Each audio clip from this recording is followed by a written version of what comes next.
Hello, I'm Moira Alderson with the BBC News. A new report on climate change says it's to blame for increasingly severe effects on health around the world. The annual review, published in The Lancet magazine, draws together research from dozens of global institutions. Justin Rolat has more. The report makes for sobering reading. It finds heat-related deaths globally have increased by 2/3 over the last 2 decades. At the same time, infectious diseases are spreading. The length of time suitable for malaria transmission is up by 1/3 in the highlands of America, and the risk of dengue, another serious mosquito-borne disease, has increased 12% worldwide. Over the same period, high temperatures have shortened the growing seasons of some key crops, with 1/3 more land affected by drought since the 1950s. Russian attacks on Ukraine's energy network have prompted the government in Kyiv to urge citizens who fled abroad not to return until the coming winter has passed. The reintegration minister, Irina Vereshchuk, said those who had hoped to come home would be exposing themselves to danger.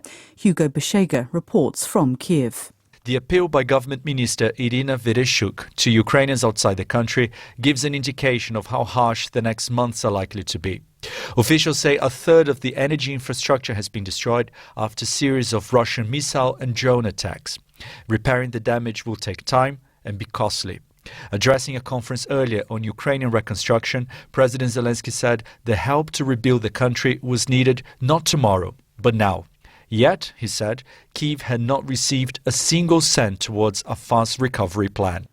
Germany's President, Frank-Walter Steinmeier, has promised more weapons for Ukraine during a surprise visit to Kyiv, his first since the Russian invasion. He said 2 multiple launch rocket systems and 4 long-range howitzers would be sent within days. He also said Germany would provide 4 anti-aircraft missile systems. President Zelensky of Ukraine said that he and Mr. Steinmeier had discussed the range of threats posed by Russia. The former Prime Minister of Pakistan, Imran Khan, has announced he'll lead a march of supporters on Friday to try to get the government to hold early elections. These people should conduct fair and transparent elections in the country. They should let the people decide. There's no other way out. I've instructed my people to remain peaceful, and we will remain peaceful, God willing. But we will show on which side the whole nation is standing. Mr. Khan said the process would start in the eastern city of Lahore and head north to the capital, Islamabad, 370 kilometres away.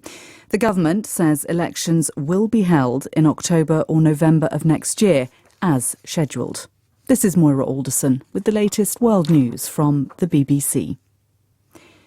Britain's new Prime Minister has already run into controversy with one of his key appointments to Cabinet.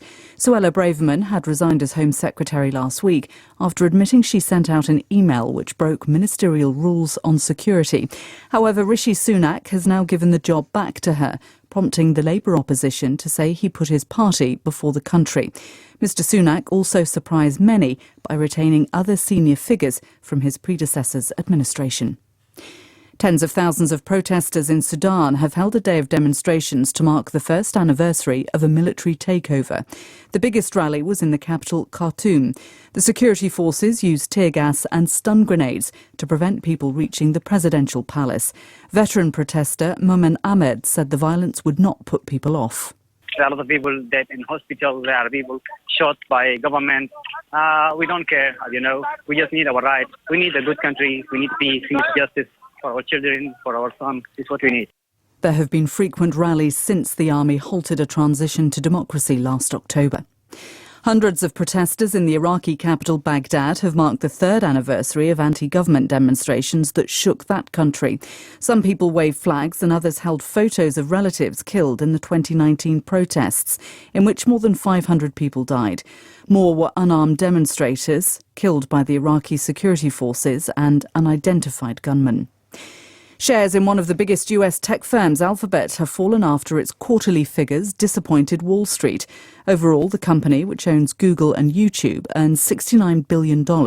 That's up on the same period last year, but YouTube's advertising income fell. Analysts say the rate of advertising growth is slowing as repeated US interest rate rises take effect. Shares in Alphabet slipped by over 6% in after-hours trading. Microsoft shares also fell after it projected lower than expected quarterly revenue.